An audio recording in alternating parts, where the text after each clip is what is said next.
Aku masih ingat betul. Malam itu, bulan tidak menampakkan diri sama sekali. Langit Jakarta pekat, menelan semua cahaya bintang, seolah tahu apa yang akan terjadi di kontrakan kecilku. Seharusnya, aku sudah tidur pulas, tapi perutku melilit minta diisi, dan sialnya, keinginan terbesarku saat itu adalah sepiring nasi hangat dengan sambal terasi. Ya, sambal terasi pukul 11 malam di kontrakan yang konon punya penunggu. Sebelum ceritanya dimulai, silakan tulis di kolom komentar dari daerah mana saja teman-teman yang menonton cerita ini. Jangan lupa like dan subscribe agar channel ini bisa semakin berkembang dan aku bisa berbagi cerita-cerita lain yang tak kalah seram. Percayalah, apa yang akan kuceritakan ini jauh lebih mengerikan dari sekadar urban legend. Aku ini perantau, datang ke Jakarta dengan harapan mengadu nasib. Tapi realitanya jauh lebih pahit dari yang kubayangkan. Biaya hidup melambung tinggi dan gaji pas-pasan membuatku harus memutar otak. Akhirnya, setelah berbulan-bulan mencari, aku menemukan kontrakan petak ini. Letaknya agak masuk gang, di daerah Cilandak, tapi jauh dari keramaian utama. Sewanya sangat murah, jauh di bawah standar Jakarta. Pemiliknya, seorang ibu parubaya yang ramah, tapi tatapannya agak kosong. Bilang kalau kontrakan itu sudah lama kosong. Sudah lebih dari 5 tahun, nak. Dulu ada yang ngisi, tapi cuma sebentar, katanya kejauhan dari tempat kerja. Jadi pindah. Begitu penjelasannya. Aku tidak terlalu memikirkan hal itu. Yang penting murah dan ada tempat berteduh. Kontrakan itu punya 1 kamar tidur, ruang tamu kecil yang menyatu dengan dapur mini, dan kamar mandi di bagian belakang. Dindingnya kusam, catnya mengelupas di sana-sini, dan aroma apek selalu menyeruak meskipun sudah kusapu dan kupel berulang kali. Jendela kamar tidur menghadap ke gang sempit, sementara ventilasi dapur menembus tembok ke arah semacam halaman belakang yang ditutupi tanaman liar rimbun. Gelap sekali di sana. Aku sudah mencoba menyalakan senter ke arah itu, tapi hanya terlihat bayangan dedaunan yang bergerak-gerak ditiup angin, dan semak belukar yang menjulang tinggi, seolah tak pernah disentuh manusia. Sejak hari pertama menempati kontrakan itu, aku sudah merasa ada yang tidak beres. Malam pertama, aku mendengar suara langkah kaki pelan di atas atap seng. Awalnya kupikir kucing, tapi suaranya terlalu berat untuk kucing, dan langkahnya teratur, seperti orang berjalan mondar-mandir. Aku mencoba menenangkan diri. Mungkin tikus besar atau tetangga sebelah yang sedang memperbaiki atapnya. Meskipun itu pukul 2 pagi, tapi suara itu terus berlanjut sampai menjelang subuh, membuatku tak bisa tidur sedikit pun. Malam-malam berikutnya, keanehan semakin sering terjadi. Bau bunga melati yang sangat pekat tiba-tiba menyeruak di kamar tidurku, lalu menghilang begitu saja. Padahal tidak ada tanaman melati di sekitar sini. Pintu kamar mandi yang sudah kukunci rapat seringkali kudapati terbuka sedikit saat aku kembali dari kerja. Dan yang paling membuatku merinding, terkadang aku merasa seperti ada yang mengawasiku dari sudut ruangan yang gelap, terutama saat aku sedang sendiri di malam hari. Aku sering menangkap bayangan sekilas di ujung mata, seperti sosok tinggi kurus yang menghilang di balik lemari. Aku mencoba untuk rasional. Ini kontrakan tua. Wajar kalau ada suara-suara aneh. Bau melati mungkin dari tetangga yang menaruh sesajen atau bunga. Pintu kamar mandi mungkin kurang rapat kuncinya. Dan bayangan itu pasti hanya kelelahanku saja setelah seharian bekerja. Aku terus-menerus mencoba meyakinkan diriku sendiri. Tapi jauh di lubuk hatiku, aku tahu ada yang salah. Aku tahu kontrakan ini tidak kosong. Malam itu, rasa laparku sudah tak tertahankan. Aku baru pulang kerja pukul 10 malam dan terlalu lelah untuk mencari makan di luar. Stok makanan instan di lemari sudah habis. Hanya ada nasi sisa kemarin di rice cooker dan terasi yang baru kubeli di pasar. Ide membuat sambal terasi terlintas di benakku. Masa bodoh lah, sama penunggu atau apapun itu. Gumamku sambil mengeluarkan cobek dan ulekan dari lemari. Perut lapar lebih menakutkan daripada hantu.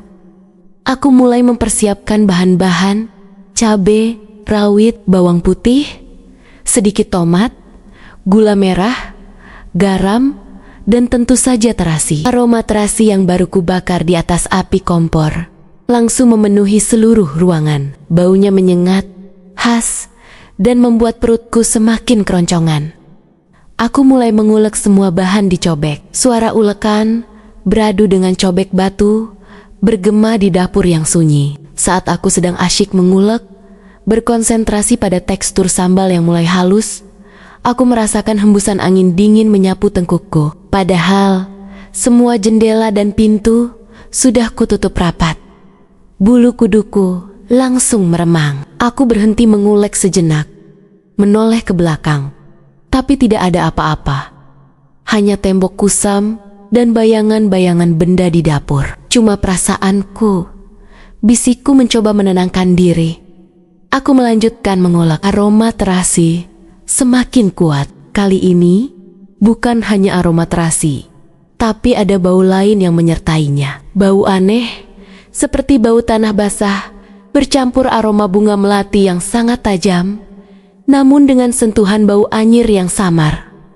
Bau itu datang dari arah ventilasi dapur. Jantungku mulai berdebar lebih kencang. Aku menoleh ke arah ventilasi. Jendela kecil di atas wastafel itu mengarah ke halaman belakang yang gelap dan rimbun. Dari sana, samar-samar ku dengar suara desiran, seperti daun-daun kering yang saling bergesekan, atau seperti seseorang sedang menghela napas panjang. Siapa di luar sana? Gumamku.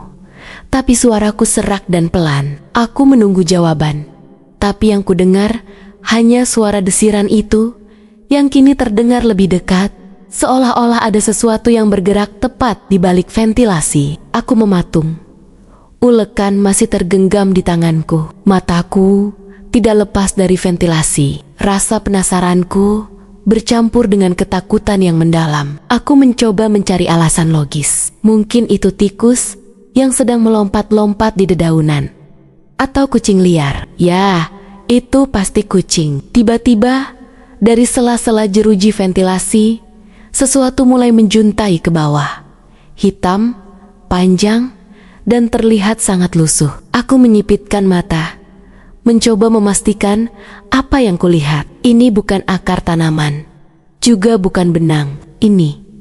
Ini adalah sehelai rambut. Rambut hitam panjang yang kusut, ujungnya bercabang-cabang, dan terlihat berminyak. Jantungku berdegup makin kencang, memukul-mukul dadaku.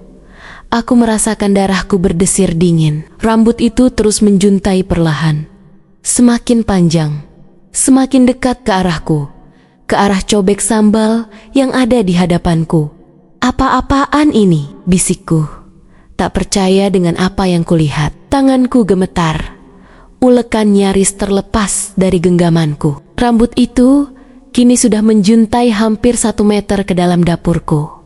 Berhenti bergerak tepat di atas cobek. Ujungnya melayang-layang pelan, seolah sedang mengendus aroma sambal terasi yang baru kuulek. Bau melati dan anyir yang tadi samar, kini semakin kuat, bercampur dengan bau terasi. Rasanya seperti ada seseorang yang sangat dekat denganku, tapi tak terlihat. Aku tidak berani bergerak, tidak berani berteriak. Tubuhku kaku, seluruh ototku menegang. Mataku terpaku pada sehelai rambut yang menari-nari di atas sambal itu.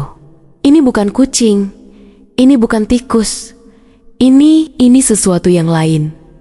Sesuatu yang tak kasat mata. Kemudian, perlahan tapi pasti, ujung rambut itu bergerak semakin mendekat ke cobek. Seperti lidah yang mencoba merasakan, ujung rambut itu menyentuh permukaan sambal terasi yang masih hangat. Sedikit demi sedikit, bulir-bulir cabai dan terasi menempel di ujung rambut itu. Aku menahan napas. Keringat dingin membanjiri punggungku. Aku hanya bisa berharap ini semua hanyalah mimpi buruk atau halusinasiku karena terlalu lelah. Tapi bau anyir dan melati yang menusuk hidung dan pemandangan rambut yang menjuntai di depanku terlalu nyata untuk menjadi ilusi. Setelah mengicip sedikit sambal, rambut itu perlahan bergerak naik, kembali ke dalam ventilasi, menghilang di balik jeruji besi. Aku menghembuskan napas yang sedari tadi kutahan. Tubuhku terasa lemas seketika. Aku menjatuhkan ulekan yang menimbulkan bunyi denting keras di atas cobek. Sialan, umpatku. Akhirnya suaraku bisa keluar, meski hanya berupa bisikan. Aku masih gemetar hebat. Aku ingin lari, tapi kakiku terasa lumpuh. Aku menatap ventilasi itu lagi. Kosong. Tidak ada apa-apa. Tapi aku tahu, aku tidak salah lihat.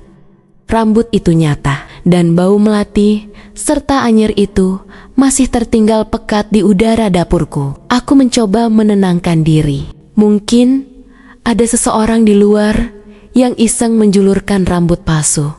Ya, itu pasti. Siapa tahu ada anak-anak nakal yang suka mengganggu. Tapi kenapa baunya begitu mengerikan? Dan kenapa rambutnya kotor dan lusuh seperti itu? Saat aku sedang berpikir keras mencari alasan logis, tiba-tiba ku dengar suara bisikan dari luar ventilasi. Suaranya serak, parau, seperti suara orang yang sudah lama tidak bicara, atau seperti kerongkongan yang kering kerontang. Enak, bisikan itu terdengar sangat pelan, tapi jelas. Minta sedikit lagi. Suara itu membuatku nyaris menjerit. Ini bukan anak-anak. Ini bukan manusia normal. Suara itu begitu dekat. Seolah-olah pemilik suara itu berdiri persis di balik ventilasi.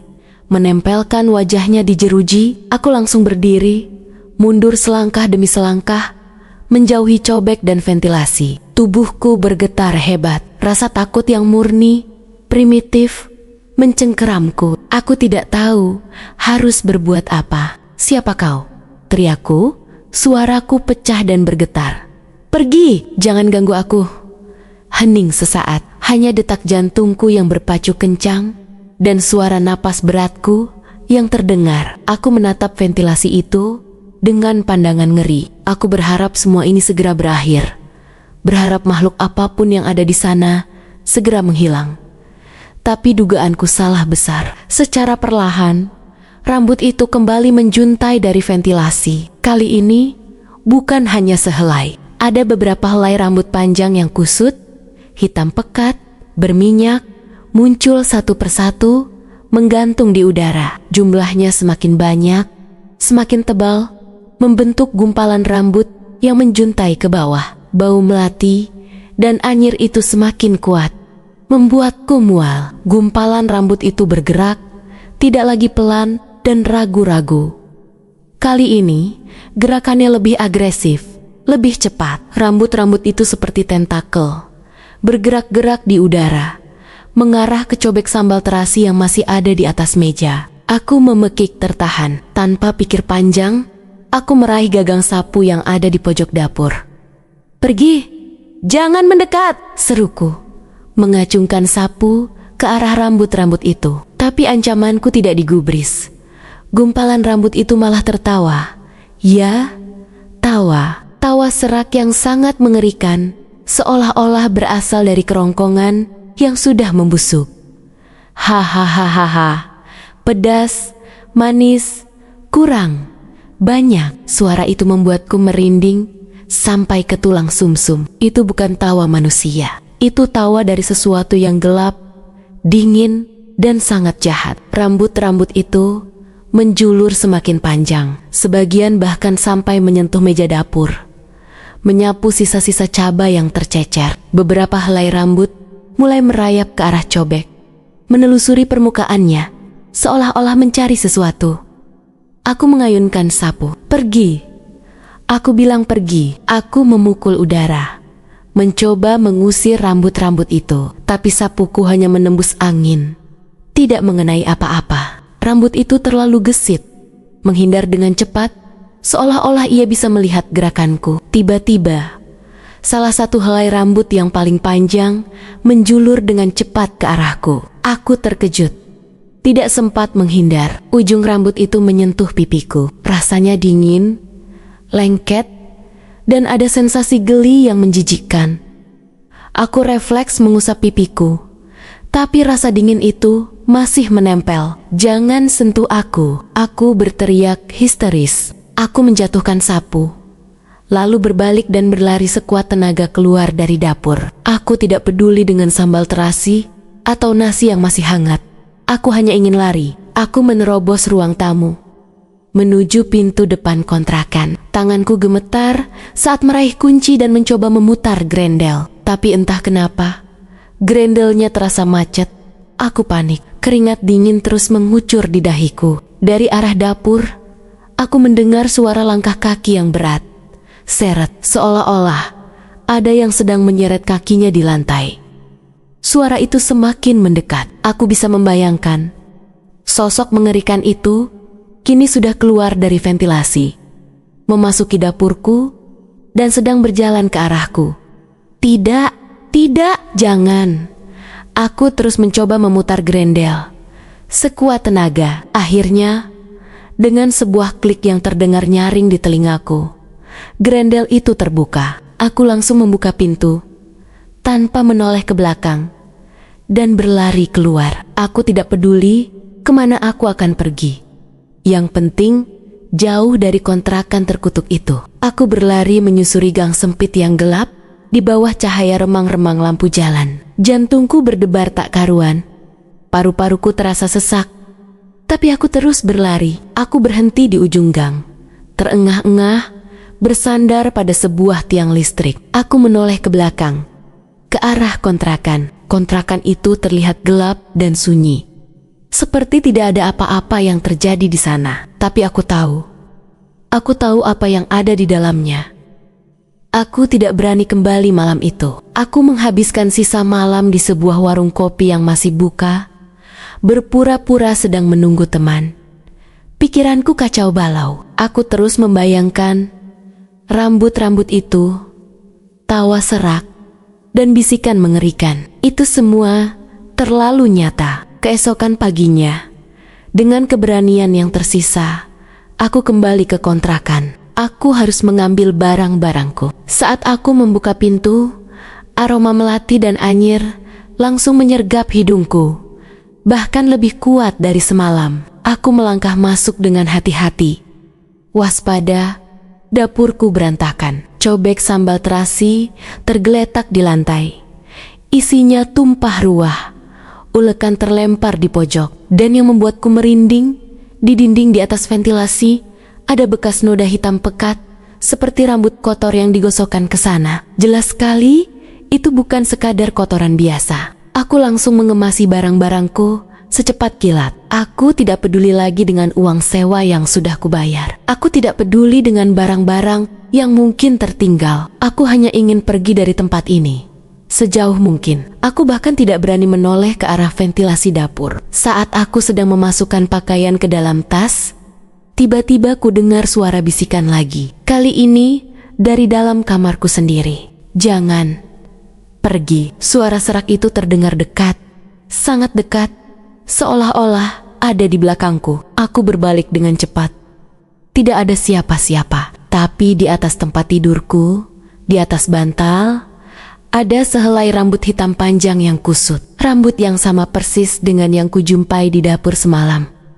Aku menjerit. Aku tidak peduli lagi dengan barang-barangku. Aku langsung meraih tas ranselku dan berlari keluar dari kontrakan itu, tanpa menoleh ke belakang sedikit pun. Aku tidak berhenti berlari sampai aku tiba di stasiun kereta terdekat dan membeli tiket ke kota asalku. Aku tidak ingin tinggal di Jakarta lagi. Aku tidak ingin berada di dekat tempat itu lagi. Aku akhirnya kembali ke kampung halaman, mencoba melupakan semua kejadian mengerikan itu. Aku mencoba menjalani hidup normal, tapi trauma itu terus menghantuiku. Setiap kali aku mencium bau terasi, perutku langsung mual, bulu kuduku merinding, dan bayangan rambut-rambut kusut itu muncul di benakku. Aku bahkan tidak berani lagi makan sambal terasi. Beberapa minggu setelah kepulanganku, aku masih sering terbangun di malam hari karena mimpi buruk. Dalam mimpiku, aku selalu melihat rambut-rambut panjang itu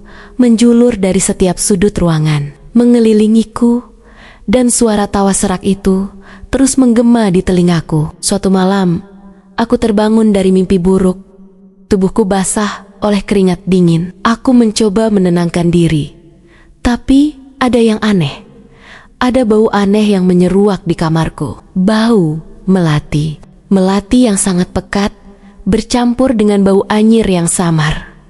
Jantungku langsung berdebar. Aku menyalakan lampu kamar. Dan mataku langsung tertuju pada satu titik di lantai. Di sana, tepat di bawah ranjangku, ada sehelai rambut hitam panjang yang kusut. Persis sama dengan rambut yang kulihat di kontrakan itu. Aku menjerit. Aku langsung melompat dari ranjang. Air mataku mengalir deras. Aku tahu dia tidak pernah pergi. Dia mengikutiku. Dia ketagihan, bukan hanya sambal terasi. Tapi mungkin dia ketagihan kehadiranku. Atau mungkin dia hanya ingin tahu seberapa jauh aku bisa lari darinya.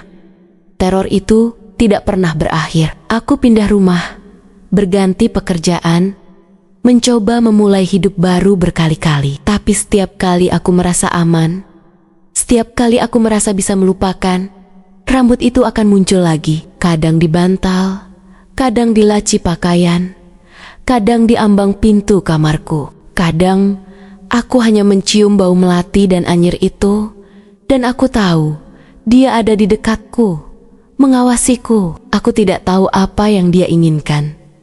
Aku tidak tahu kenapa dia memilihku. Yang jelas, kejadian malam itu, ketika aku nekat menyambal terasi di kontrakan tua, telah membuka sebuah pintu yang seharusnya tetap tertutup.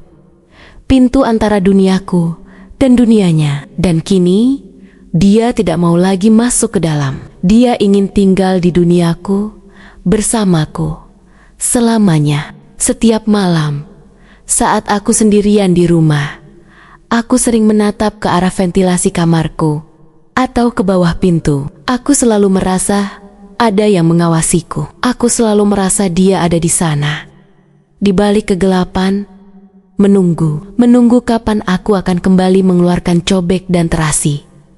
Menunggu kapan aku akan lengah. Aku tahu, dia akan terus mengikutiku sampai akhir hayatku. Atau mungkin sampai dia mendapatkan apa yang benar-benar dia inginkan. Dan aku tidak yakin. Aku ingin tahu apa itu. Ini adalah teror yang takkan pernah kulupakan selamanya. Aku tahu dia akan terus mengikutiku sampai akhir hayatku. Atau mungkin sampai dia mendapatkan apa yang benar-benar dia inginkan. Dan aku tidak yakin. Aku ingin tahu apa itu. Ini adalah teror yang takkan pernah kulupakan selamanya. Kepulanganku ke kampung halaman, sebuah desa kecil di Jawa Tengah, seharusnya membawa kedamaian. Aku pikir, dengan jarak ribuan kilometer dari kontrakan terkutuk itu, aku bisa bebas. Aku salah besar. Ketakutan itu seperti benalu yang sudah meresap dalam jiwaku. Dan dia, entitas tak terlihat itu, adalah akarnya. Awalnya, di rumah orang tuaku, semuanya terasa normal. Udara desa yang sejuk, suara jangkrik di malam hari, dan aroma tanah basah setelah hujan adalah penawar bagi jiwaku yang lelah. Aku mencoba meyakinkan diriku bahwa itu semua hanyalah mimpi buruk yang disebabkan oleh stres di Jakarta. Aku bahkan tidak berani menceritakan apa yang kualami pada siapapun. Khawatir mereka akan menganggapku gila. Namun, ketenangan itu tidak bertahan lama. Sekitar 2 minggu setelah aku kembali, saat aku sedang membantu ibu memasak di dapur, aroma melati yang tajam tiba-tiba menyeruak. Bau itu begitu pekat, begitu khas, hingga membuat jantungku mencelos. Aku langsung menoleh ke arah jendela dapur yang terbuka, tapi di luar hanya ada pohon mangga dan kebun sayur. Tidak ada melati di sana. Ibu menoleh padaku. Keningnya berkerut. "Kamu kenapa, Nak? Kok pucat begitu?" Aku mencoba tersenyum, tapi bibirku terasa kaku. "Tidak apa-apa, Bu. Mungkin cuma kecapekan." Sejak saat itu, tanda-tanda kehadirannya semakin sering muncul. Rambut hitam panjang yang kusut itu sesekali kutemukan di tempat-tempat yang tidak seharusnya. Di atas meja belajarku, di sela-sela buku, bahkan pernah sekali di sisirku saat aku sedang menyisir rambut. Aku selalu membuangnya dengan tangan gemetar, berusaha untuk tidak memikirkannya. Tapi setiap kali aku menemukannya, bau melati dan anyir yang samar itu akan selalu menyertai, seolah-olah dia sedang berbisik, "Aku di sini." Aku mulai mengisolasi diri. Aku tidak lagi berani tidur dengan lampu mati. Setiap suara desiran angin, setiap bayangan yang bergerak di sudut mataku, membuatku melompat ketakutan. Ibu dan bapak mulai khawatir melihat kondisiku. "Kamu kenapa sih, Nak?" tanya ibu suatu sore, saat melihatku termenung di teras dengan tatapan kosong. "Sejak pulang dari Jakarta, kamu jadi sering melamun. Ada masalah di tempat kerja?" Aku hanya menggeleng, tidak sanggup menceritakan kengerian yang kualami. Bagaimana aku bisa menjelaskan bahwa ada makhluk tak kasat mata yang mengikutiku karena aku membuat sambal terasi? Kedengarannya terlalu gila. "Kalau ada apa-apa, cerita saja, Nak," ujar bapak, menepuk bahuku. "Bapak dan ibu selalu ada untukmu." Aku hanya bisa tersenyum getir. Bagaimana mereka bisa membantuku melawan sesuatu yang tidak bisa mereka lihat, sentuh, atau pahami? Suatu malam, aku sedang tidur, tapi aku terbangun karena kedinginan yang menusuk tulang. Padahal, malam itu tidak terlalu dingin. Aku membuka mata, dan mataku langsung tertuju pada sudut kamar. Di sana, di pojok gelap, aku melihat siluet bayangan, tinggi, kurus, dan rambutnya panjang, menjuntai hingga menyentuh lantai. Aku tidak bisa melihat wajahnya, tapi aku tahu itu dia. Jantungku berdebar tak karuan, nyaris melompat keluar dari dadaku. Napasku tercekat. Aku ingin berteriak, tapi suaraku tertahan di tenggorokan. Aku hanya bisa menatap bayangan itu, yang kini perlahan-lahan bergerak, melayang, mendekat ke arahku. Bau melati dan anyir semakin kuat, menusuk hidungku. Aku bisa merasakan hawa dingin yang luar biasa menyelimutiku. Bayangan itu terus mendekat, perlahan, seolah-olah menikmati setiap detak jantungku yang berpacu. Aku memejamkan mata, memohon agar ini semua hanyalah mimpi. Ketika aku membuka mata lagi, bayangan itu sudah tidak ada. Tapi di atas dadaku terasa ada sesuatu yang menekan, berat, dingin. Aku menoleh ke bawah dan melihat sehelai rambut panjang hitam yang kusut tergeletak di atas selimutku, tepat di atas dadaku. Aku langsung menjerit sekuat tenaga. Teriakan itu membangunkan seluruh isi rumah. Bapak dan ibu langsung berlari masuk ke kamarku, menyalakan lampu. "Ada apa, Nak? Kamu kenapa?" Bapak terlihat panik. Aku menunjuk ke arah rambut itu dengan tangan gemetar. Itu, Bapak, itu dia." Ibu mendekat, mengambil rambut itu dengan jijik. "Ini rambut apa, Nak? Kok kotor sekali?" Aku tidak bisa menjawab. Aku hanya bisa menangis histeris. Tubuhku menggigil tak terkendali.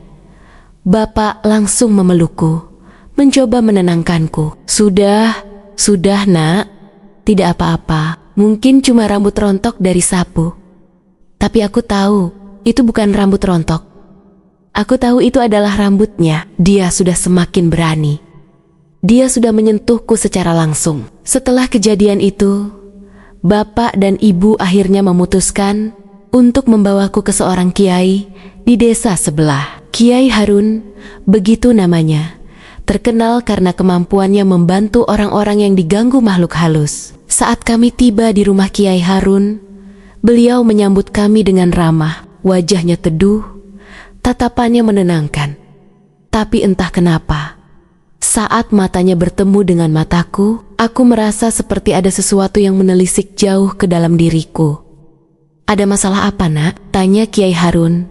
Suaranya lembut. Bapak menceritakan apa yang kualami, tentang perubahan sikapku, tentang teriakan-teriakanku di malam hari, dan tentang rambut-rambut aneh yang sering kutemukan. Kiai Harun mendengarkan dengan seksama, sesekali mengangguk, dan matanya terus mengawasiku. Setelah Bapak selesai bercerita, Kiai Harun menoleh padaku. Sekarang giliranmu, Nak. Ceritakan apa yang kamu rasakan, apa yang kamu lihat, apa yang kamu dengar.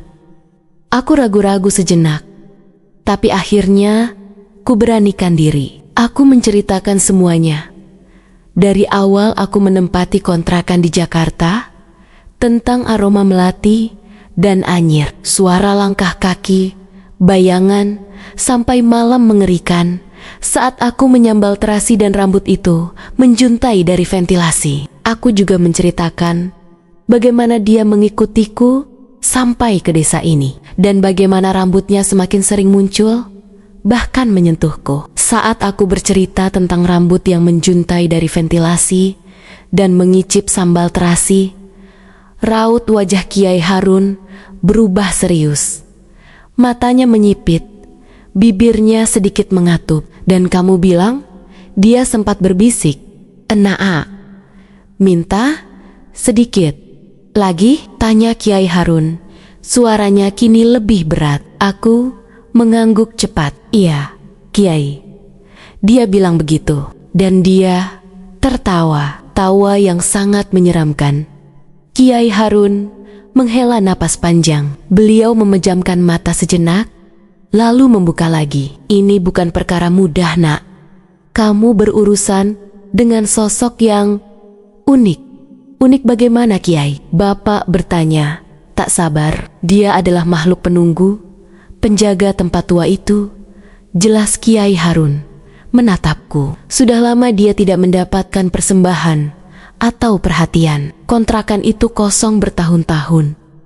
Energinya stagnan, dan dia merasa diabaikan. Ketika kamu datang dengan energi baru dan terutama aroma sambal terasi yang kuat itu seperti panggilan baginya. Dia merasa ada yang memperhatikannya lagi. "Jadi, dia cuma mau icip saja, Kiai?" tanyaku. Suaraku masih bergetar. Kiai Harun menggeleng pelan. "Awalnya mungkin begitu, tapi rasa icip itu ditambah dengan reaksi ketakutanmu yang luar biasa, itu seperti makanan baginya. Dia tidak hanya ketagihan sambal terasi, Nak. Dia ketagihan sensasi yang kamu berikan. Ketakutanmu, adrenalinmu, itu membuatnya merasa hidup kembali. Duniaku serasa runtuh. Jadi, selama ini, ketakutanku adalah santapan baginya. Dia mengikutimu karena dia ingin terus merasakan itu." Lanjut Kiai Harun. "Dia melihatmu sebagai sumber kenikmatan, dan karena dia sudah merasakan ketakutanmu yang paling murni, dia tidak akan melepaskanmu dengan mudah." "Lalu bagaimana, Kiai? Apa yang harus kami lakukan?" "Tolong bantu anak kami," ibu memohon. Air mata mulai menggenang di matanya. Kiai Harun mengangguk. "Saya akan coba, tapi kamu, Nak." Kiai Harun menatapku lagi. Tatapannya tajam. "Kamu harus kuat, kamu harus berani. Kalau kamu terus takut, dia akan semakin kuat." Kiai Harun lalu meminta kami menung di ruang depan, sementara beliau melakukan ritual di sebuah kamar khusus. Aku bisa mendengar lantunan doa-doa berbahasa Arab yang dibacakan dengan suara yang dalam. Terkadang, terdengar seperti ada hembusan angin kencang dari dalam kamar itu. Meskipun tidak ada jendela yang terbuka. Setelah hampir 1 jam, Kiai Harun keluar dari kamar itu. Wajahnya terlihat lelah. "Bagaimana, Kiai?" Bapak langsung menyambutnya. Kiai Harun menghela napas. Dia keras kepala. Dia sangat terikat padanya. Saya sudah coba mengusirnya kembali ke tempat asalnya, tapi dia menolak. Dia bilang dia sudah menemukan rumah yang baru. Kiai Harun menatapku. Tatapannya penuh prihatin. "Dia tidak mau pergi, Nak. Dia bilang dia sudah nyaman denganmu." Kata-kata Kiai Harun membuatku merinding. Nyaman denganku itu bukan kenyamanan. Itu adalah teror. Tapi saya sudah memberi batas. Lanjut Kiai Harun. Dia tidak akan bisa menampakkan diri secara fisik di depanmu lagi. Tidak akan bisa menyentuhmu. Tapi dia masih bisa mengganggumu secara batin. Dan dia masih bisa menunjukkan keberadaannya melalui rambut-rambut itu, dan bau melati serta anyir. Aku merasa sedikit lega, tapi juga kecewa. Artinya, dia tidak akan benar-benar pergi. Dia masih akan ada.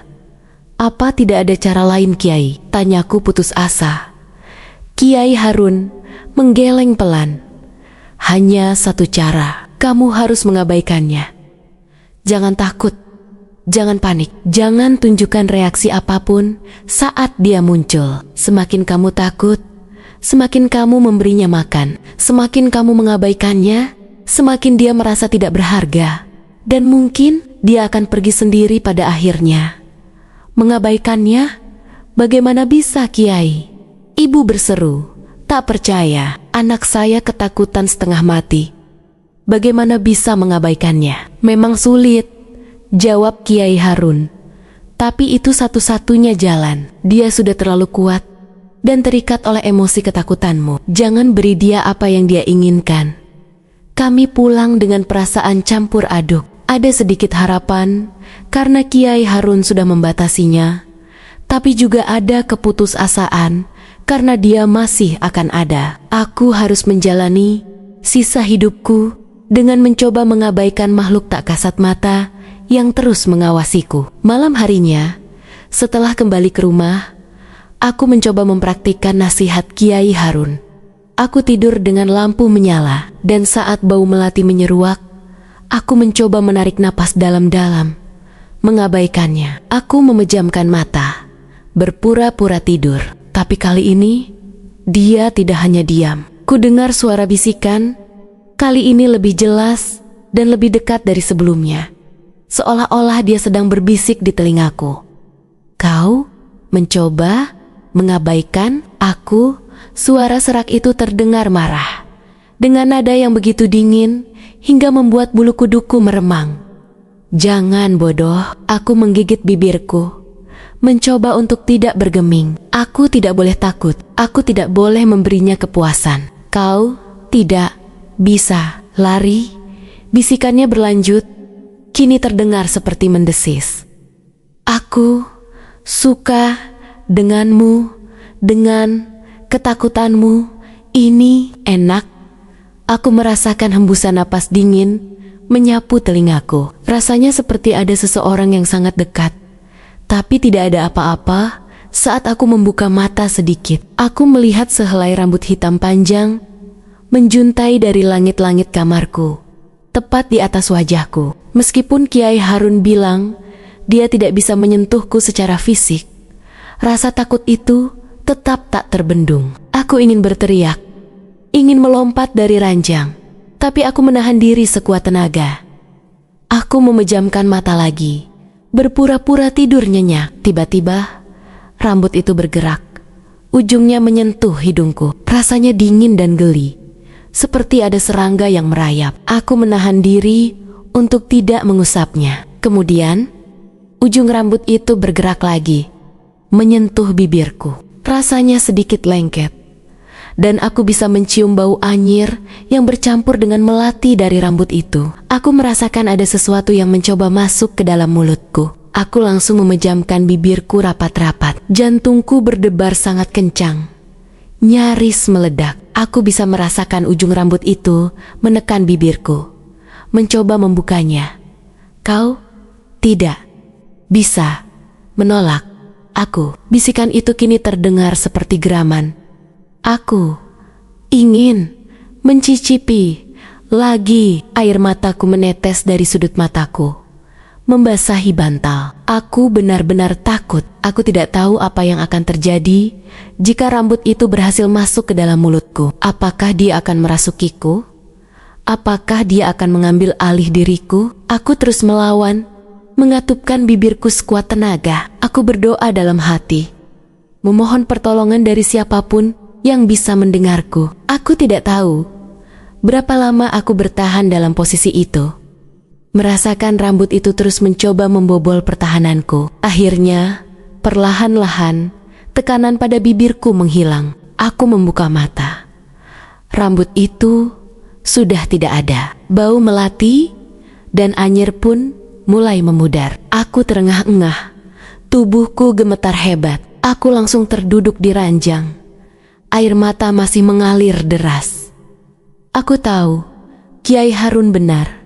Dia tidak bisa pergi, dan dia tidak akan pernah pergi selama aku masih memberinya makan, entah itu sambal terasi atau ketakutanku. Hari-hari berikutnya menjadi neraka bagiku. Aku mencoba mengabaikannya, tapi dia semakin agresif. Suara bisikannya tidak lagi hanya di malam hari. Dia berbisik saat aku sedang makan, saat aku sedang menonton televisi, bahkan saat aku sedang berbicara dengan orang tuaku. Bisikannya selalu tentang ketakutanku, tentang bagaimana dia menyukai rasanya, dan tentang bagaimana dia tidak akan pernah meninggalkanku.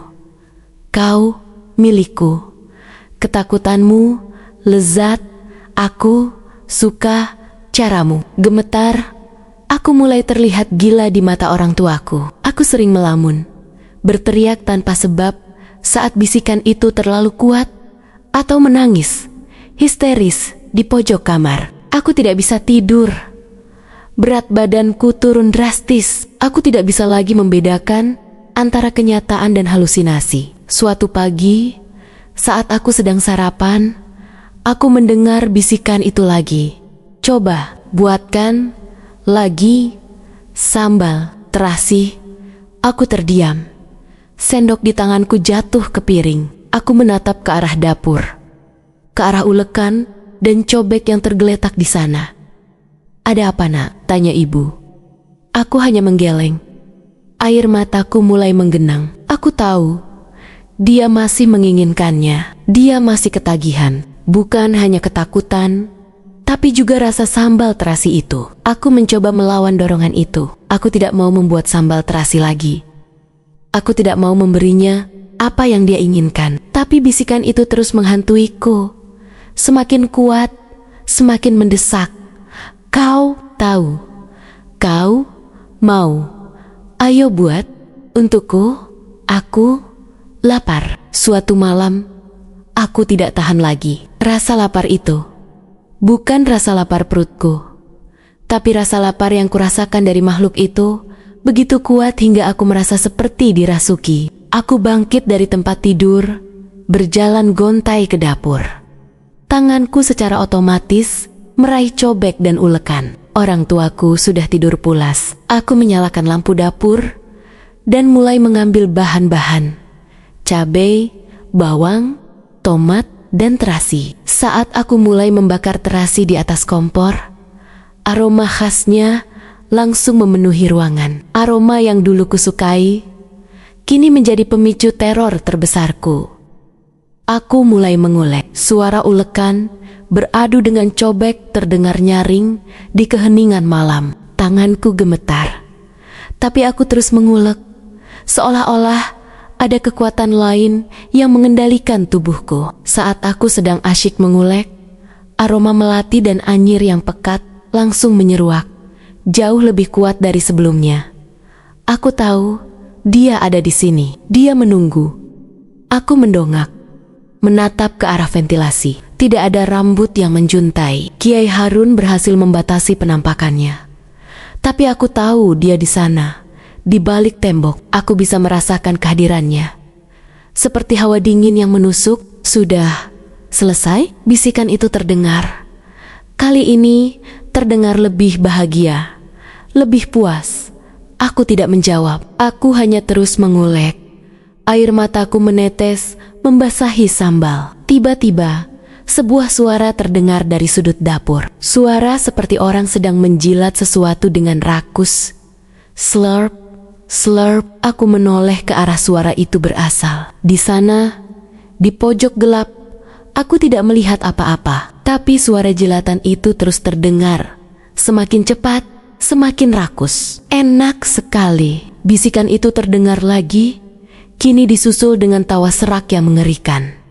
"Terima kasih, kau memang yang terbaik." Aku menjerit. Aku melemparkan cobek dan ulekan yang pecah berantakan di lantai. Sambal terasi tumpah ruah. Aku tidak bisa lagi menahannya. Aku sudah memberikan apa yang dia inginkan. Aku sudah memberinya makan. Aku tidak tahu apa yang harus kulakukan lagi. Kiai Harun bilang untuk mengabaikannya. Tapi bagaimana bisa dia terus mendesak, terus meminta, terus mengawasiku? Aku merasa seperti boneka yang dimainkan oleh entitas tak kasat mata ini. Sejak malam itu, terornya semakin menjadi-jadi. Dia tidak lagi puas dengan sambal terasi sesekali. Dia ingin lebih. Setiap kali aku merasa sedikit tenang, bisikan itu akan datang. Aku lapar, buatkan lagi, aku ingin. Kamu, kata-kata terakhir itu yang paling menakutkan. Dia tidak hanya menginginkan sambal terasi atau ketakutanku. Dia menginginkanku. Aku mulai menyadari bahwa Kiai Harun tidak benar-benar bisa mengusirnya. Kiai Harun hanya mampu membatasi kemampuannya untuk menampakkan diri. Tapi ikatan antara aku dan makhluk itu sudah terlalu kuat. Dia sudah menjadi bagian dari hidupku. Atau lebih tepatnya, aku sudah menjadi bagian dari dunianya. Setiap hari, aku merasa semakin lelah, semakin putus asa. Aku tidak tahu berapa lama lagi aku bisa bertahan. Aku merasa seperti perlahan-lahan kehilangan akal sehatku. Orang tuaku sudah tidak tahu harus berbuat apa. Mereka hanya bisa menatapku dengan tatapan sedih dan khawatir. Aku sering duduk sendirian di kamarku, menatap kosong ke dinding, menunggu kapan dia akan berbisik lagi, menunggu kapan rambut itu akan muncul lagi, menunggu kapan dia akan memintaku membuatkan sambal terasi lagi. Aku tahu satu hal. Aku tidak akan pernah membuat sambal terasi lagi. Itu adalah awal dari semua ini. Tapi penolakan itu justru membuat dia semakin marah, semakin agresif dalam bisikannya. Kau menolakku? Bisikan itu bergetar, penuh amarah. Kau akan menyesal. Aku mulai melihat bayangan bergerak di sudut-sudut rumah. Bahkan di siang hari, hawa dingin yang menusuk sering datang dan pergi. Barang-barang kecil sering berpindah tempat tanpa sebab. Ini adalah permainannya. Dia ingin menunjukkan bahwa dia ada, dia marah, dan dia akan terus menggangguku. Suatu malam, aku sedang mencoba tidur, tapi bisikan itu begitu keras, begitu jelas, hingga aku tidak bisa lagi memejamkan mata. Kau sudah bosan denganku? Suara itu terdengar seperti rengekan, tapi dengan nada yang mengerikan. Kau ingin aku pergi? Aku tidak menjawab. Aku hanya diam, gemetar. Baiklah, suaranya tiba-tiba berubah menjadi lebih dalam, lebih berat, lebih menyeramkan. Kalau begitu, aku akan mengambil apa yang seharusnya menjadi milikku. Aku tidak mengerti apa maksudnya, apa yang ingin dia ambil. Tiba-tiba, hawa dingin yang luar biasa menyelimutiku. Aku bisa merasakan sesuatu yang tak terlihat merangkak naik ke ranjangku, merayap ke arah kakiku. Aku ingin berteriak, tapi suaraku tertahan. Aku merasakan sebuah tangan dingin, kaku, dengan kuku panjang yang tajam, mencengkeram pergelangan kakiku. Aku menjerit sekuat tenaga, memukul-mukul selimut. Lepaskan aku, lepaskan. Aku mencoba menarik kakiku, tapi cengkeraman itu begitu kuat. Aku bisa merasakan sensasi seperti kuku-kuku tajam itu menembus kulitku. Rasa sakit yang tajam membuatku berteriak lebih keras. Orang tuaku langsung berlari masuk ke kamar, menyalakan lampu. Ada apa, nak? Kamu kenapa lagi? Itu, Bapak, dia menyentuhku, kataku histeris, menunjuk ke arah kakiku. Bapak langsung mendekat, menyingkap selimut. Tidak ada apa-apa di kakiku. Tidak ada tangan, tidak ada tanda-tanda cakaran. Tapi pergelangan kakiku terasa dingin, dan rasa sakitnya masih terasa nyata. Kiai Harun sudah bilang dia tidak bisa menyentuhku secara fisik. Tapi ini terasa sangat nyata. Apakah dia berhasil melanggar batas itu? Atau ini hanya halusinasiku yang semakin parah? Sejak malam itu, sentuhan-sentuhan dingin itu sering kurasakan, kadang di tangan, kadang di punggung.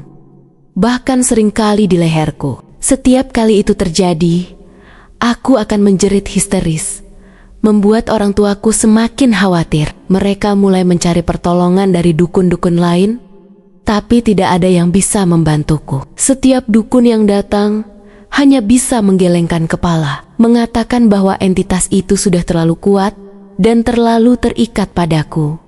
Aku merasa terjebak dalam lingkaran teror yang tak berujung. Aku tidak bisa tidur, tidak bisa makan, tidak bisa hidup normal. Aku selalu merasa dia ada di sana, di balik setiap sudut gelap, mengawasiku, menunggu kapan dia bisa menyentuhku lagi. Aku sering bertanya-tanya, apakah ini akan berakhir? Apakah dia akan bosan dan pergi? Atau apakah dia akan terus menyiksaku sampai aku benar-benar gila, sampai aku bergabung dengannya di dunianya? Ketakutan itu kini bukan lagi hanya karena kehadirannya. Ketakutan terbesarku adalah apa yang akan dia lakukan selanjutnya. Apalagi yang ingin dia icip, apalagi yang ingin dia ambil. Aku merasa seperti mangsa yang menunggu giliran untuk disantap. Aku tahu, aku harus melakukan sesuatu. Tapi apa? Aku tidak tahu. Aku hanya bisa bertahan, hari demi hari, dalam kengerian yang tak berkesudahan ini. Aku bahkan sudah tidak berani lagi melihat terasi di pasar. Aroma itu terlalu kuat, terlalu memanggil, terlalu mengingatkan akan malam terkutuk itu. Malam di mana aku nekat menyambal terasi dan membuka pintu neraka bagiku. Aku menyesal, sangat menyesal. Aku tahu, aku harus melakukan sesuatu. Tapi apa? Aku tidak tahu. Aku hanya bisa bertahan hari demi hari dalam kengerian yang tak berkesudahan ini. Aku bahkan sudah tidak berani lagi melihat terasi di pasar. Aroma itu terlalu kuat, terlalu memanggil, terlalu mengingatkan akan malam terkutuk itu. Malam di mana aku nekat menyambal terasi dan membuka pintu neraka bagiku. Aku menyesal, sangat menyesal. Suatu siang, saat aku sedang mencoba tidur-tiduran di kamar, bisikan itu datang lagi. Kali ini tidak langsung meminta sambal terasi, melainkan sebuah pertanyaan. Kau ingin aku pergi? Aku tidak menjawab. Aku hanya memejamkan mata, mencoba mengabaikannya seperti nasihat Kiai Harun. Tapi bisikan itu tidak berhenti. Kau tahu caranya. Suara serak itu terdengar menggoda, seolah memberiku sebuah petunjuk. Ada harga yang harus kau bayar. Aku langsung membuka mata. Harga apa? Tanyaku. Suaraku serak. Rasa penasaran bercampur ketakutan mencengkeramku. Mungkin ada jalan keluar. Hening sejenak. Lalu bisikan itu kembali. Kini terdengar lebih dekat, seolah-olah dia berdiri persis di samping ranjangku. Jika kau ingin aku pergi, kau harus memberiku apa yang paling berharga bagimu. Jantungku berdebar kencang. Apa yang paling berharga bagiku? Nyawaku, keluargaku? Aku tidak tahu. Apa itu? Tanyaku lagi. Kali ini dengan nada yang lebih mendesak. Kau akan tahu saatnya tiba. Bisikan itu menjawab, lalu menghilang begitu saja, meninggalkan aroma melati dan anyir yang pekat di udara. Petunjuk itu membuatku semakin gelisah. Apa yang paling berharga bagiku? Aku mencoba memikirkannya, tapi tidak ada jawaban yang jelas. Aku hanya tahu bahwa apapun itu pasti sesuatu yang mengerikan. Aku kembali menemui Kiai Harun. Kali ini tanpa sepengetahuan orang tuaku. Aku menceritakan tentang bisikan terakhir itu, tentang harga yang harus kubayar agar dia pergi. Kiai Harun mendengarkan dengan serius. Setelah aku selesai bercerita, beliau menghela napas panjang. Ini yang kutakutkan, nak. Dia tidak hanya ingin ketakutanmu. Dia ingin lebih. Apa maksudnya, Kiai? Apa yang paling berharga bagiku? Tanyaku, putus asa. Kiai Harun menatapku dengan tatapan prihatin. Makhluk seperti dia, nak, ketika sudah merasa sangat terikat dan ketagihan, tidak akan puas hanya dengan emosi. Dia akan mencari sesuatu yang lebih substansial, sesuatu yang bisa mengikatnya sepenuhnya padamu, atau justru memutus ikatan itu dengan paksa. Apa itu, Kiai? Bisakah Kiai membantu saya? Beliau menggeleng pelan. Saya tidak bisa memberitahumu secara pasti. Itu sesuatu yang hanya kamu yang bisa tahu. Sesuatu yang sangat personal, sangat dalam, yang jika itu hilang, kamu akan merasa hancur. Tapi, satu hal yang jelas, jangan pernah setuju dengan tawarannya jika itu melibatkan nyawamu atau nyawa orang yang kamu cintai. Itu adalah jebakan. Kiai Harun kemudian memberikan aku sebuah gelang dari benang hitam yang sudah dirajah dengan doa-doa. Pakai ini, nak. Ini akan sedikit melindungimu dari sentuhan fisiknya. Tapi bisikan itu, ketakutan itu, hanya kamu sendiri yang bisa melawan. Aku memakai gelang itu dengan harapan, tapi aku tahu ini hanya penenang sementara. Masalah utamaku belum terpecahkan. Beberapa hari setelah itu, gangguan semakin intens. Bukan hanya bisikan, tapi kini ada mimpi buruk yang berulang setiap malam. Dalam mimpiku, aku selalu berada di dapur kontrakan lama, mengulek sambal terasi. Lalu, rambut-rambut itu akan menjuntai dari ventilasi. Semakin banyak, semakin tebal, hingga memenuhi seluruh dapur. Di tengah gumpalan rambut itu, aku melihat sepasang mata merah menyala menatapku tajam. Dan dari mulut yang tidak terlihat, hanya berupa bayangan gelap, terdengar tawa serak yang terus menggema. Kemudian, dalam mimpiku, rambut-rambut itu akan mulai menarikku. Mereka melilit kakiku, tanganku, leherku, menarikku perlahan ke arah ventilasi. Aku mencoba berteriak, meronta, tapi tidak ada suara yang keluar. Aku hanya bisa merasakan tarikan yang kuat, menyeretku semakin dekat ke kegelapan di balik ventilasi. Aku selalu terbangun dengan napas terengah-engah, tubuh basah kuyup oleh keringat. Aku tahu itu adalah peringatan. Dia tidak hanya menginginkan sesuatu yang berharga dariku, dia ingin diriku sepenuhnya. Suatu malam, aku terbangun dari mimpi buruk itu, jantungku berdebar keras. Aku merasakan sensasi dingin di pergelangan tanganku, tempat gelang rajahan Kiai Harun melingkar. Aku menoleh. Gelang itu sudah tidak ada.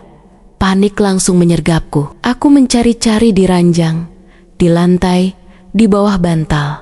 Tidak ada. Gelang itu hilang. Tiba-tiba, aku mendengar bisikan yang sangat dekat, seolah-olah dia berbisik tepat di telingaku. Gelang itu hanya penghalang kecil. Suara itu terdengar mengejek. Kau sudah lemah. Sekarang aku langsung melompat dari ranjang. Rasa takut yang murni, tak tertahankan, membuatku gemetar hebat. Dia sudah menembus pertahananku. Dia sudah mengambil gelang itu. Ini berarti dia bisa menyentuhku lagi. Aku berlari keluar kamar, menuju ruang tamu. Aku melihat bapak dan ibu sedang tertidur pulas di kamar mereka. Aku tidak mau membangunkan mereka dan membuat mereka khawatir lagi. Aku harus menghadapinya sendiri. Aku duduk di sofa, memeluk lututku, mencoba menenangkan diri. Tapi bisikan itu terus berlanjut, semakin kuat, semakin jelas. Kau lemah, kau tidak punya apa-apa lagi. Aku bisa mengambilmu kapan saja. Ayo, buatkan aku sambal terasi. Aku tidak bisa. Aku tidak mau. Aku terus menggelengkan kepala. Air mata membanjiri pipiku. Tiba-tiba, lampu di ruang tamu berkedip-kedip, lalu mati sama sekali. Seluruh rumah menjadi gelap gulita. Hanya ada sedikit cahaya bulan yang masuk dari jendela, membentuk bayangan-bayangan aneh di dinding. Hawa dingin langsung menyelimutiku. Bau melati dan anyir yang pekat menusuk hidungku. Aku tahu dia ada di sini. Dia sudah masuk ke dalam rumah. Aku mendengar suara langkah kaki yang pelan, menyeret datang dari arah dapur. Suara itu semakin mendekat. Seret, seret, seret. Jantungku berdebar tak karuan. Aku memejamkan mata, berharap semua ini segera berakhir. Buka matamu, bisikan itu terdengar. Kali ini terdengar lebih dalam, lebih mengancam. Lihat. Aku mencoba melawan, tapi ada kekuatan tak terlihat yang seolah-olah memaksa kelopak mataku untuk terbuka. Perlahan, aku membuka mataku. Di depanku berdiri sebuah sosok tinggi kurus. Rambutnya panjang, hitam pekat, kusut, dan menjuntai hingga menyentuh lantai. Wajahnya, aku tidak bisa melihatnya dengan jelas. Hanya bayangan hitam yang samar, dengan sepasang mata merah menyala yang menatapku tajam. Matanya seperti bara api di tengah kegelapan. Aku menjerit tertahan. Sosok itu benar-benar menampakkan diri di depanku. Persis seperti dalam mimpiku. Ketakutan itu membuatku kaku, tidak bisa bergerak. Kau melihatku. Sekarang suara serak itu terdengar. Kini bukan lagi bisikan, tapi lebih seperti geraman. Kau sudah sangat lezat. Aku mencoba merangkak mundur, menjauhi sosok mengerikan itu. Tapi kakiku terasa lumpuh. Sosok itu perlahan mendekat. Langkahnya seret, menyeret rambut panjangnya di lantai. Bau melati dan anyir semakin kuat, membuatku mual. Kau adalah milikku. Sosok itu berhenti tepat di depanku. Jaraknya hanya beberapa jengkal. Matanya yang merah menyala menatapku, seolah-olah sedang menembus jiwaku. Dan sekarang aku akan mengambil apa yang paling berharga bagimu. Tiba-tiba sesuatu terjadi. Bukan dia yang bergerak, tapi aku. Aku merasakan dorongan aneh dalam diriku. Sebuah kekuatan tak terlihat yang tiba-tiba menguasai tubuhku. Aku berdiri dari sofa tanpa sadar dan berjalan ke arah dapur. "Jangan!" teriakku dalam hati.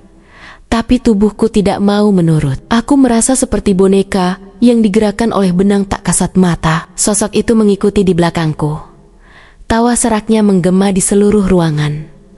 "Bagus, ikuti aku." Aku berjalan ke dapur. Tanganku meraih cobek dan ulekan yang masih tergeletak pecah di lantai. Aku mengambil sisa-sisa sambal terasi yang berserakan, lalu memasukkan semuanya ke dalam cobek yang retak. Aku juga mengambil terasi sisa yang masih ada di lemari. Tanganku mulai mengulek. Otomatis, aku tidak ingin melakukannya. Tapi tubuhku tidak bisa dikendalikan. Aku mengulek cabai, bawang, dan terasi yang sudah tercampur dengan pecahan cobek. Lebih banyak lagi. Bisikan itu kini terdengar seperti perintah. Lebih pedas. Aku terus mengulek. Air mataku mengalir deras. Aku bisa merasakan pecahan cobek yang tajam melukai tanganku. Tapi aku tidak bisa berhenti. Tiba-tiba, sosok itu muncul di sampingku. Dia tidak lagi berwujud bayangan. Dia terlihat lebih jelas. Wajahnya masih samar, tertutup rambut, tapi aku bisa melihat bentuk tubuhnya yang kurus kering, seperti mayat hidup, dan tangannya pucat, dengan kuku panjang yang hitam dan tajam. Tangan itu kini menjulur ke arah sambal terasi yang baru kuulek. Ujung kuku panjangnya menyentuh permukaan sambal, lalu menjilatnya. Slurp, slurp, enak, sangat enak. Suara itu terdengar penuh kepuasan. Tapi ada yang kurang. Dia menoleh padaku. Matanya yang merah menyala menatapku tajam. "Kau tahu apa yang kurang, kan?" Aku tidak menjawab. Aku hanya menatapnya dengan ketakutan yang mendalam. Tiba-tiba, tangan dinginnya mencengkeram pergelangan tanganku. Kuku-kuku tajamnya menusuk kulitku, membuatku meringis kesakitan. Darah segar mulai menetes dari lukaku, menetes ke dalam cobek sambal terasi. "Ini yang paling berharga bagimu." Bisikan itu terdengar penuh kemenangan. "Darahmu adalah pengikat yang sempurna." Darahku terus menetes bercampur dengan sambal terasi. Aku mencoba menarik tanganku, tapi cengkeramannya begitu kuat. Aku bisa merasakan energi dalam diriku perlahan-lahan terkuras, mengalir keluar bersama darahku. Masuk ke dalam cobek itu, sosok itu terus mengawasiku. Matanya yang merah menyala, berkilat-kilat puas. Dia tidak lagi menjilat sambal. Dia hanya membiarkan darahku terus mengalir, seolah-olah dia sedang menikmati setiap tetesnya. Aku mulai merasa pusing. Pandanganku mengabur. Tubuhku terasa lemas. Aku tahu ini adalah akhir. Ini adalah harga yang harus kubayar. Tiba-tiba, ku dengar suara bapak berteriak, "Nak, kamu kenapa?" Bapak dan ibu terbangun. Lampu rumah menyala kembali dengan sendirinya. Sosok itu langsung menghilang. Seolah-olah dia tidak pernah ada, hanya meninggalkan bau melati dan anyir yang pekat. Aku terjatuh ke lantai. Tanganku masih mencengkeram cobek yang retak. Darahku terus mengalir. Bapak dan ibu langsung menghampiriku. Panik. "Ya Tuhan, Nak, kenapa tanganmu?" Ibu berteriak. Melihat darahku, aku hanya bisa menatap mereka dengan tatapan kosong. Aku tidak bisa bicara. Aku tahu dia sudah mengambil apa yang dia inginkan. Dia sudah mengikatku selamanya. Sejak malam itu, terornya berubah. Rambut-rambut itu tidak lagi muncul. Bau melati dan anyir pun semakin jarang tercium. Bisikan itu pun tidak lagi meminta sambal terasi. Dia hanya akan berbisik satu kalimat, "Kau sudah milikku." Dan setiap kali aku mendengar bisikan itu, aku merasakan hawa dingin yang menusuk tulang dan sebuah sensasi seperti ada sesuatu yang mengalir dalam nadiku. Dingin, gelap, dan sangat kuno. Aku merasa seperti ada bagian dari diriku yang sudah tidak menjadi milikku lagi. Aku tahu dia tidak akan pernah pergi. Dia sudah menjadi bagian dari diriku, dan aku sudah menjadi bagian dari dunianya. Semua karena sambal terasi yang kubuat pada suatu malam yang terkutuk. Aku tahu, aku tidak akan pernah bisa lepas dari teror ini. Selamanya, aku hanya bisa menunggu kapan dia akan sepenuhnya mengambil alih diriku.